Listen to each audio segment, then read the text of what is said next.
Hi friends, today we will talk about how to fix or how to solve the problem of Wombo Dream app. You will enter to settings.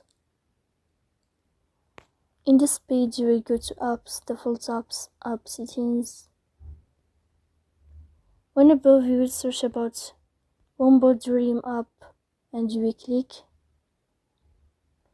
Here in this page of app info you will click on first stop and you will click OK. Then you will enter to the window of storage.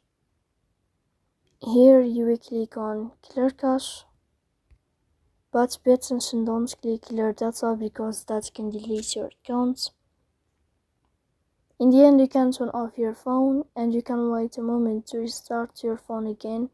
If it's not working with you, then you can update your app on Play Store. So please don't forget to support us by like and subscribe. See you next time.